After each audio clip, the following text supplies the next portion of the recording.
Welcome back to Completing Football Manager 2024. My name is Anders and this is the save game where we are trying to complete every single playable nation on FM24. Welcome to Chile, the 23rd nation of the series. And if you are unfamiliar, check out the playlist where we go through the other 22 nations. Make sure you subscribe to the channel and like the video, share it with all your friends, and enjoy the journey as we join Palestino in Chile. Welcome. Let's start negotiations and just accept them. It's been a long time since we left our job in Colombia. That was January of 2068. It is now 2069. We have been out of work for a whole damn year in-game, which is the longest we've actually gone ever in this save game. It's been unreal, the amount of terrible decisions being made by the AI. They did sack... there was one role, I can't remember, it was that long ago, but I think it might have, was it even Palestino? Anyway, there was a team who sacked their manager and I applied for the job, and within 12 hours, they said they'd already done the interviews and hired someone else, who I'm pretty sure, if we look here, it was this guy. Camilo Silva joined them in July, 5 days after they sacked their previous manager. I applied, they said, nope. And then they sacked him less than a year later anyway, and I came in. Should have just had me. You could have had me a year ago. That's all I'm going to say. My track record speaks for itself. Welcome to Palestino. Anyway, this is the club info page. Gonzalo Montoya is our best player. Looks like a very handy striker. 22-year-old Chilean. Yes, he has got one cap, actually. 14 finishing. Again, you've got to think about the level we're at. We're kind of a mid-tier South American nation, so the attributes aren't going to be the best in the world, but for the level he is at, I think he looks pretty good. He's worth about 6 million as well, so we might be able to cash in on him at some point. He's also our club captain, Douglas Osso, left-back, 30-year-old veteran. He is our vice-captain. He looks okay as well. Got some jazzy kits, red, white and green, an unusual colour for a kit. As far as I know, at least, blue and white halves is generally the kind of kit colour I enjoy. But this is a look at the squad. There's a lot of players in this squad. That's a lot of players in this squad. Oh, and there's rules as well for squad. Oh, you need to have under 21 players. Oh, no. Okay, target is 46 minutes per match. Currently at 1,192 minutes from 50. That suggests there's some players in here who are eligible and get some game time. But looking down the list, we've got a good striker, good set of defenders potentially, a left back, a right back, and two centre backs. That's always good. That means a flat back four. Goalkeepers up there as well. What you'll generally tend to see when we start these saves is I just order by the assistant manager's star rating and have a look generally about the idea of the squad. And then we'll go a bit deeper and have a look at the actual attributes and actual performances of the players, which generally speaking are quite poor because, well, they've sacked their manager and they're currently sitting 13th in a league I'm pretty sure has only got 16 teams in. But generally speaking, squad looks decent compared to itself. It's a bit big, though. There are a lot of players who are definitely going to be superfluous to the squad. But we'll tackle that as we go through. Let's look at the league situation. Currently 13th, predicted 8th, so lagging behind considerably. 13 points from it's literally halfway through the season, which is good. A nice clean half-and-half break. Chile is not like most South American nations in that it's just a normal regular season. So a lot of the other ones, in fact I think all of the other ones, have an Apertura and a Clausura and some sort of other tournament going on as well. But no, in Chile it's just a straight face each other twice, play 30 games, job done. That's hopefully, well, in the next 15 games we can turn this around a little bit. We are dangerously close to the relegation zone. O'Higgins have also sacked their manager recently, but we've chosen to not go to them because they aren't as good, and we'll hopefully turn things around and get into the Sudamericana qualification places, these second four here. It's generally 4 for the Libertadores, 4 for the Sudamericana, and that's your qualification sorted for most nations. So we've got an 8-point deficit to try and turn around, and 5 teams in the middle to try and overcome. So that's the challenge. I think 1, 2, yeah, it is 5. Yes. Well, that's the challenge. We'll get familiar with the squad. We'll probably drop in either the give me more 4. In fact, let's look at the tactics now. we load the tactics up. It's either going to give me more. Is probably what we go with, looking at it, because we've got some defenders. It's either that or Crystal Clear, which has been working quite nicely as well. But I think from memory, there was a couple of wingers knocking about. Yeah, there's a winger here. We'll figure it out. We'll figure out the tactic, the formation, how we're going to play through the second half of the season.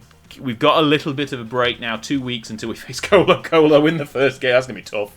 So Colo Colo, for those uninitiated, are the best team in Chile and will continue to be the best team in Chile for a while until we beat them, probably. They're currently 9 points clear at the top. So that's who we're facing in the first game. Then we've got the Copa Chile, and then we are into the Sudamericana knockout playoff rounds as well, which is good. Facing Cerro Porteño from Paraguay. Probably be able to beat them, get into the actual knockout rounds, and hopefully turn the season around a little bit and do well here in Chile. But until then, we'll do the first half season. And you need to like the video and subscribe to the channel and check out all the videos here as well after you've watched this one. We're completing Chile, and we'll be back after completing the second half of the season. As predicted, we started our first game in Chile against Colo Colo and lost. Header at the back post brings it down. A great acrobatic finish to get the first goal of the game, and then a corner to... Oh, we've got smoke in the crowd again. I loved that when we were in... was it Slovenia? I can't remember where it was. Romania, maybe, even. We've been in a lot of nations. But Colo Colo won the first game 2-0. We're comfortable victors. They've ended up winning the league. We haven't got anywhere near winning the league. But after that defeat, where we started things off here, we went on a good run, actually. We didn't lose the game again until August. So that was the beginning of June. Basically 2 months before we lost a game. And that was in the Copa Sudamericana second round. It was the second leg, so we still won anyway. Got through the quarterfinals, lost the first game. We went on a 4-match losing streak, which is a little bit terrible. We even lost to Everton. Not on Merseyside, though. We bounced back and won the Sudamericana quarterfinals, but then in the semi-finals lost to Universidad de Chile, who we had just beaten in the league, which was annoying. They finished third in the league, actually. We beat them in the league, which is probably more important, let's be honest. Then lost to them twice in the Sudamericana semi-finals. We go to the Sudamericana and get through to the actual final. You'll see that they won in extra time, so well done to them. A Chilean team won the Sudamericana. Excellent. We've already won that, though. We won that when we were in Peru, so we don't need to win it now. We did, however, win the Copa Chile, or Chile is what I'm going to be calling it from now on.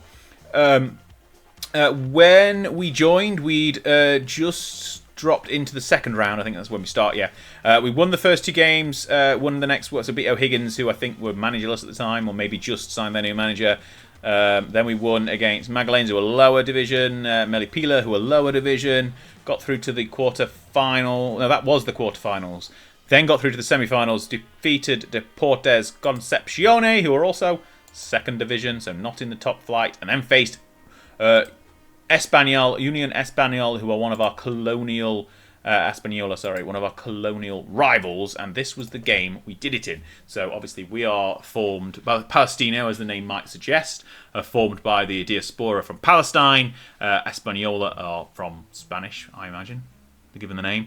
But header at the back post from Robles got the first goal of the game. We then went 2-0 ahead after this one. Caceres, Robles involved again.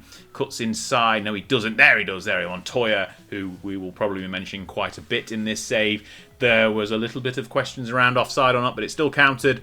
Española got the goal back just before half-time, not the equaliser. They never equalised. It was 2-1 and going into the break, and then in the second half, a free kick, squared, lovely long-range effort, took a wild deflection, but Hernandez got his name on the score sheet, and then we won 3-1 to take the cup. And then we kind of just about staggered away across the line in the league. A couple of draws, a defeat, a couple of victories. Santiago Wanderers would be 1-0 there, but we didn't quite do enough to get into the top 8. We ended up finishing 10th, 9 points back when I think we started. We were 8 points back, but, you know, there we go. We finished 10th, though, and we do qualify for Continental. Oh, that's why we got 5 points deducted. I was thinking that because it was happening. I mean, the ticker down at the bottom, it seems to be broken. It said we were passing it fine. And there was loads of emails saying, I've only just spotted that. there was lots of emails saying we were passing it, but then we've had 5 points deducted. I mean, we still finished 10th, but I didn't think we were 9 points back. No, we were only 4 points back, so it's not as bad as it looks. But we got a 5-point deduction. I'm going to have to properly keep track of that, because you generally, I can't show you now, because it won't come up, but there's matchday rules down here, and it tells you how you're doing against the matchday rules, and it was saying everything was fine. And it clearly wasn't. I just figured it was broken, because I wasn't playing any under 21s anyway, because I thought it was broken and it wasn't telling me to play them. But no, clearly it is. So we've either we need to win the league by 5 points or actually pay attention to the squad rules. Clearly it needs to be the latter, because we ain't going to win the league by 5 points anytime soon. We do need to strengthen the squad. We're selling a load of foreign players because we're at our limit, and they're not all that great. I mean, in terms of goals, actually, let's look at goals. Gonzalo Montoya got 13, which is not enough. We only got 27 league goals across the whole season, which is pitiful. I'm used to my teams getting in the 60s and 70s. In terms of best player who actually played any games, it's a long way down the list. Pavez Contreras, below 7. It's not good enough. Transfer-wise, of what's actually happened, we haven't brought any players in. We have sold a couple. Joaquim Reyes went to Santos for 200k. So, I mean, we probably could have kept him, but he was old and they were willing to spend money on him. So, job done. It freed up Darko, as we're going to call him here, Pavez Contreras, to get more match time, because they were both good right backs. So we took the money and ran. We're going to have to do something over the transfer window. Looking at the finances, we've got some budget now as well. We've got some money in the bank. We've got some wage budget to work with. We've got potential. It's just finding some players who actually want to join us, because I've been looking around and none of them are actually any good so far. And we've got to try and keep our quota of Chilean players up. We've apparently got to keep our quota of under 21 players up as well, which I didn't realise, because I thought the system was broken. Surely I should have known better.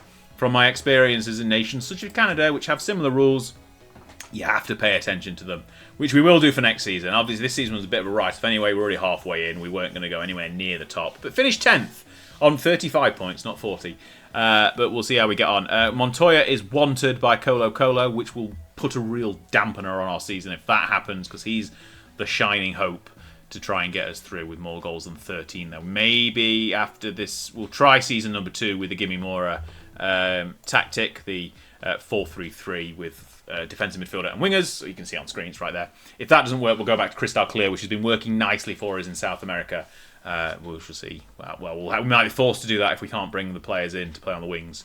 But we will see how we get on as we go through pre-season. I think pre-season is a little bit longer here in Chile. The season will start. It's like 6 weeks rather than 5. It's not very long. But they are playing a lot of football in South America, and it's knackering. Anyway, right, so we'll go through pre-season and start the new season shortly. Let's play. Okay, pre-season is done, and we are ready to go for the new season. One match which we played in pre-season was the Super Copa Easy, and it was anything but easy as we lost to Colo Colo, and we'll show you the goals, because Darko scored one in each net, and despite playing in our lovely pink kit, we lost. So you can see here a wild own goal. Lots of scrambling. It's kind of hit him on the back of the leg. I mean, what can he do there? It's gone past the goalkeeper. Darko, sorry, mate. You've scored in your own net. Colo Colo made it 2 with just 15 minutes left. After that sloppy bit of defending, Vallejos slotting it home, and it's the Super Cup, so who cares really? But Darko did get one back for himself, headed home with 10 minutes left, but we didn't have enough in us to get a draw or push it to extra time or anything like that. We lost the Superliga Copa Super Easy, whatever it's called. 5 shots was not enough. But that's basically the appetizer for the season. We've made some changes to the squad. We've got some transfers on the... We're trying to do lots of things at once. There's a lot to do in the squad here. Right. First things first, on the outs, Walter Sosa went to Union for a few £1,000. I mean, where's Union? It's in Argentina. He went back home. Again, fringe striker, not good enough to displace Montoya, and nobody came in offering money for Montoya either, and we needed to free up the foreigner spot. Ricardo Toro, who joined us on a free before I joined, gone out on a free as well. Again, he's old. and he was taking up a foreign spot, so he's gone. No players came in yet, you'll notice. But we started the new year with some players coming in, but we'll cover the rest of them out. Another 500k for Lucas Perez, another Argentinian gone. A defensive midfielder who we do potentially need, but we needed the spot on the foreign list. Speaking of, Emmanuel Gonzalez, left back again, potentially someone who would have been a starter in a couple of years, but we needed the space. Luis Ureta, a 18-year-old striker who we don't think is going to develop enough, so he's gone on loan. But we'll see how he gets on. Players in, however, we've signed quite a few. We've got a few more lined up to sign because we need to basically fill the quota of under 21 players as well. But we haven't got any yet, which is annoying because I'm going to find any, but we're going to have to splash some money. First up, Romero Valeria. He's Chilean, so he doesn't fill a quota, but he's come back. He was at Palestina. We went to Envigado, who were in Colombia. You might remember, we've just been to Colombia. But he's back at Palestina as basically a second choice right winger. 27, so that's fine. Lucas Jimenez, another right winger. We're trying to fill some positions that we haven't got great players, and he's 24. He joins us from Everton. Not that one. He's Chilean, though, and Everton are in our division, so it's, he's not taking up a foreign quota. Next up, Ezequiel Pina, who joined us and got a torn groin and is out for 2 months immediately after joining us. He's Argentinian. He does fill one of the foreign spots, but he's a slight improvement in the middle of midfield. Hopefully, will go on to be a good improvement. He's 27. Axel Castillo, Uruguayan left winger. Definitely one of the better players we've signed over the winter. He is definitely going to be our first choice left winger. He's got some decent attributes. He's got some decent... Well, he's agile. Let's put it that way. Agile, aggressive. Got some flair to him as well. Then Bruno Graniolati, another Uruguayan midfielder. We're basically struggling to find some star players, is what we're saying. Struggling. But he comes in. He looks handy in midfield. Got 3 midfielders now in the centre of midfield who are good. He came on a free from Defensor Sporting. And then Gerson Jones, who it sounds Welsh, to be honest. But he's not. He's Chilean. He's going to be backup for Montoya as our second choice striker. Then, on the transfer centre of what we're making offers for, we are making an offer for Felipe Diaz, who is 18 and looks quite good as a central defender. Going to cost a lot of money, though, from Universidad de Chile, 1 million up to 2. He's there. We've also hoping to sign at least Mateus Ramirez, another added depth into the centre of midfield. He's only 23, but he does not count for the under-21 quota, clearly, but he's Chilean, so he doesn't take up a spot on the foreign list. Then 20-year-old Lizardo Vizcarra, defensive midfielder, because we're still struggling in defensive midfielder, and lots of potential as well. He's at Audax. We're trying to bring him in.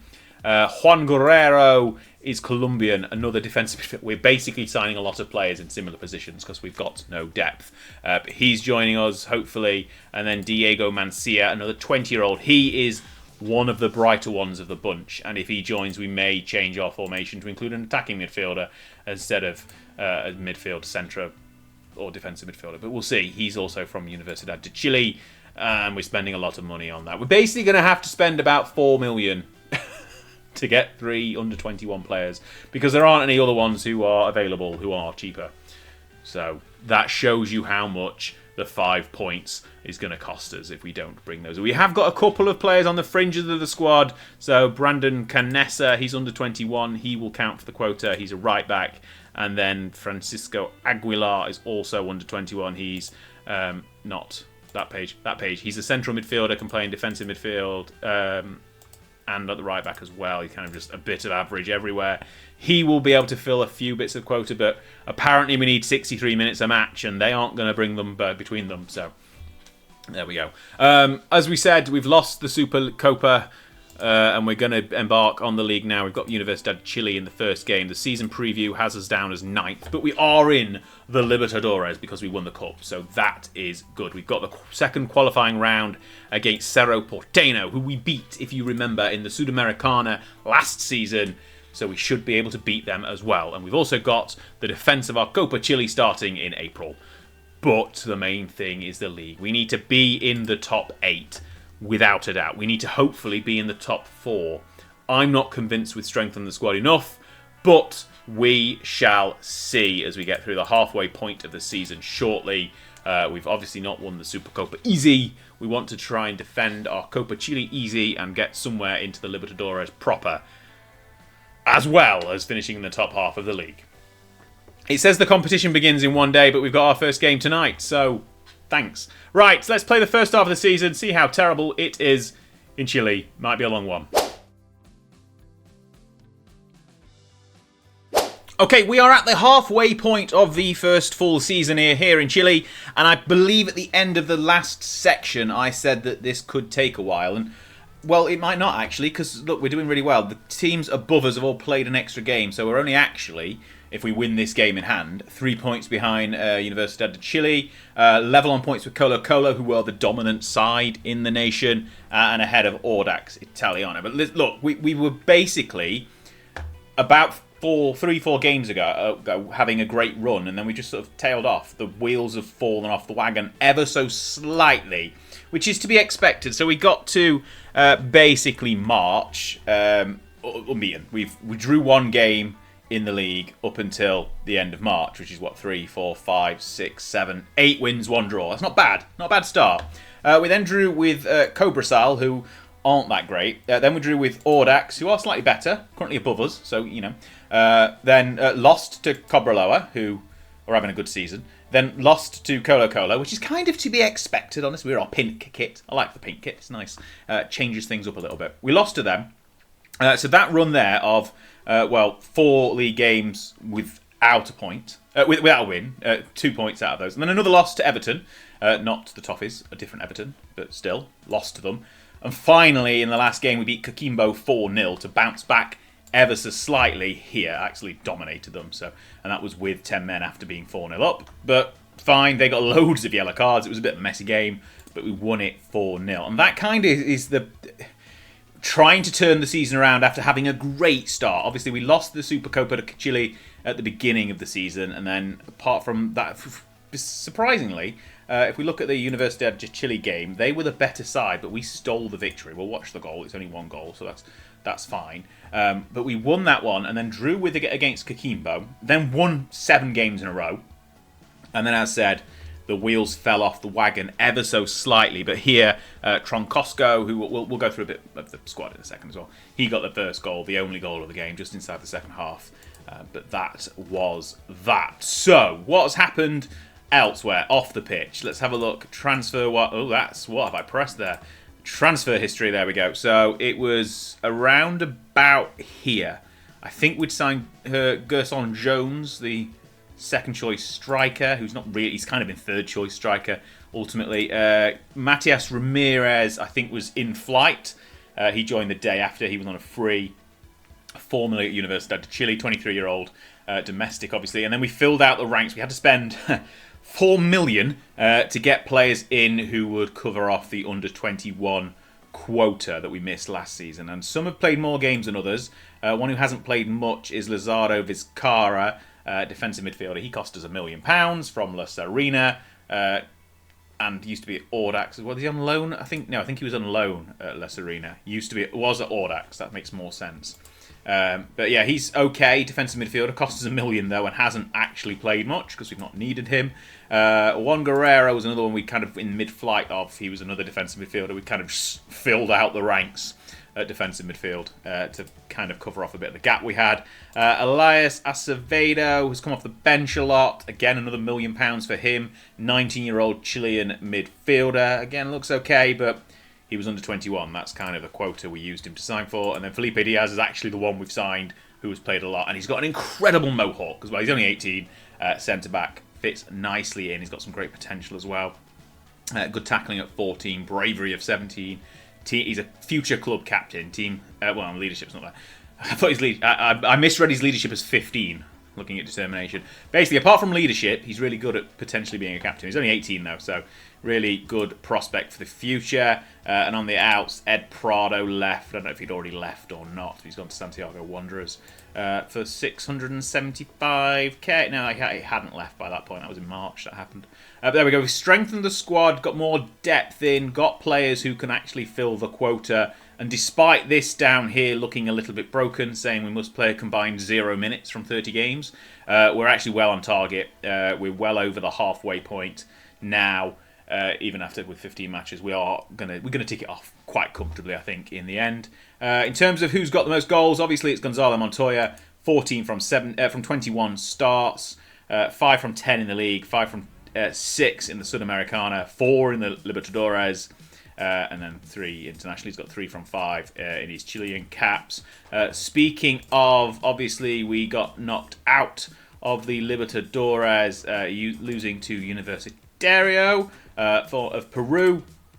Dropped into the Sudamericana and have won our group there. So we should be well on our way to the knockouts in that one. Obviously, the Copa Chile Easy is yet to start properly. We got through one round in the second qualifying round, lost in the third qualifying round of the Libertadores, and then we've dominated the first cup game, but we've got the next one coming soon. And Sudamericana will go through to the second round, which should kick off in the end of July into August for the second round. Hopefully we'll have a good run there. We've already obviously won the Sudamericana back when we were at Cristal, but I think we can qualify for the Libertadores once again from the league. I reckon we got a decent chance of challenging. Obviously, I feel like we haven't strengthened the squad as much as we potentially could have. We're very over-reliant on Gonzalo Montoya, who is likely to leave us when his contract's out. So if I don't win the league this season or next season, I'm going to have to find a new striker and probably take even longer. So if this video is an hour and a half long, you know why. If it's not, we might have won it in a shorter time frame. But so far, so good. We've won 9 of our first 15 games. If we keep that up, we'll definitely be in the top 3. Hopefully challenging for the title. If Colo don't turn things around in the second half of the season, they'll have a bit of a slow start. But if they still struggle, we might have a chance. Universidad de Chile are also playing rather well. But up until about 4 or 5 games ago, I was confident we were going to win this, but obviously ill-founded confidence. Right, let's jump forward to the second half of the season, play through there, see how we get on in the couple of cup competitions, and see if we can mount a challenge for the league title. Now, this looks like we've had a really strong second half of the season, and we kind of have, but also everyone else has just sort of fallen off, and we've just ended up winning the league. I don't understand it. So at this point, our lowest point was where we were cutting back in at the halfway point, that game 14-15, and then we've just sort of cruised, essentially, since then. Universidad de Chile just didn't have enough. Colo fell off a cliff. They never really recovered from their poor start to the season. Cobreloa just appeared out of nowhere to take third. And I'm just a little bit shocked, to be honest. We've ended up with a 68 points for the league title, and that's not the right button. 68 points, which is actually the joint highest of any league winner since the league was loaded, which is a lot. We've won. We've completed Chile, which is a little bit daft, honestly. If we cut back to where we rejoin, where we left off, we won the league there, the league game there, 3-0. A couple of ties in the cup where we got knocked out to Colo, who have actually, I think, have they gone on to win it? Or did they not go on to win it? No, they've lost. They didn't. Nublense won the final. Where did Colo get knocked out? I thought they'd done well. No, they got locked out to Española. Okay, so Nublense won the cup, which is, I mean, good for them. They'll get some Libertadores football, and they're not very good. I think they ended up finishing. Where did they finish? They're not even in the top flight. Hang on. Did they get relegated last season? I completely forgot. Well, let's take a look at this. So, Nublense, where are they? Here. Yeah, they're not even in the top flight. They're second tier. And they've won the cup. They're not getting promoted, but they're getting Libertadores football next season. They'll lose a lot of games. Right, back to the important task, which is Palestino, which is us. Had a great run in July, despite losing to Vasco da Gama, but we smashed them 5-1 in the second leg, so that's fine. Lost to La Calera, which ultimately ended up being our only defeat in the second half of the league season. Let's just go back to the league table, because, I mean, it's literally ridiculous. They finished 10th. They were the only side to beat us in the second half of the season. We only drew 2 games as well, which was against Española and Cobresal, who got relegated and were 14th. So we just kind of bottled it a little bit against the worst sides in the league, but beat everyone else, and quite convincingly in the end. We beat Universidad de Chile again 1-0.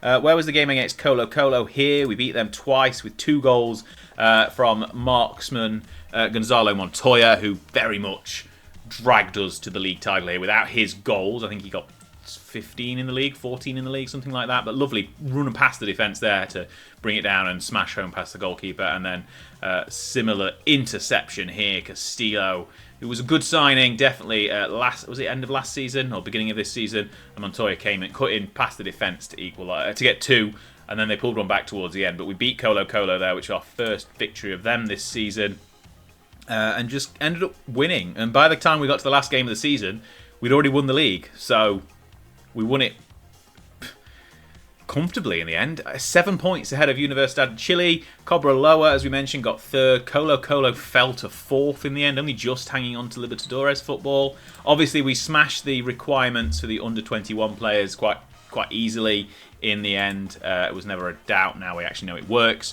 But Gonzalo Montoya's 26 goals was by far and away the top goal scorer. Robles got 10, mainly off the bench. In games where Montoya was flagging. His fitness was concerning for most of the season, honestly. Transfer-wise, I don't believe we brought anyone in. No, we didn't.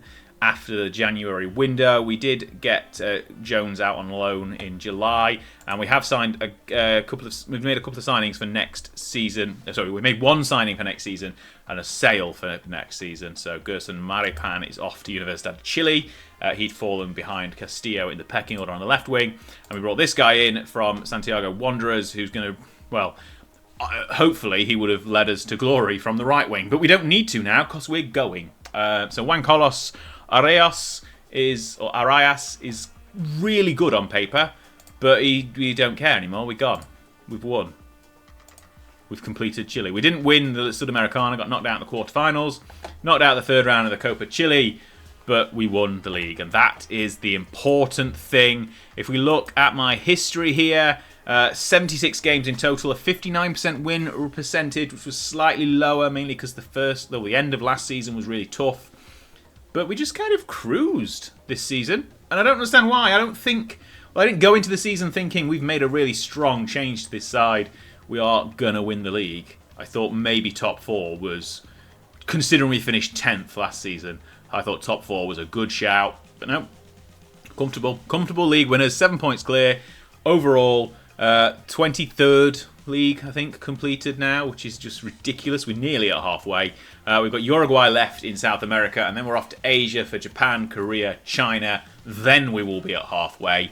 But, wow, excellent. Well done, me. Contract resign. Sorry, Palestina. Sorry, we're going to have to leave. I do apologise, but that is the rules of the game. If we look at the job centre, there will be no one in Uruguay. I can guarantee you that now. So Everton have sacked their manager. Colo Colo have sacked their manager. I've obviously left. It's a real opening up of things in Chile. America de Cali have sacked their manager as well, who won the Colombian League this season, actually. Not Bucaramanga. I can guarantee you that. No, they finished 9th overall. Millonarios look like they won. So good job them. But we're off. We're done. We're off to Uruguay next, which... I mean, is there anyone in Uruguay who... I think Penarol are pretty good. Defensa Sporting are also pretty good if we look at the league title here. So Penarol won the overall league, but there's a bit of a weird structure in Uruguay, so we'll cover that when we get there. But Defensa Sporting are the champions for the last 4 years, despite not winning the overall title, the overall league table. But there we go. Right, we'll join a club in Uruguay next, so look out for that in the next video. And I'll see you there. Thanks a lot for watching. Once again, if you're enjoying the series and you've got this far in the video, you probably are already subscribed, but make sure you are. Like it. The video, that is. Watch some more. See you on the next one. Thanks for watching.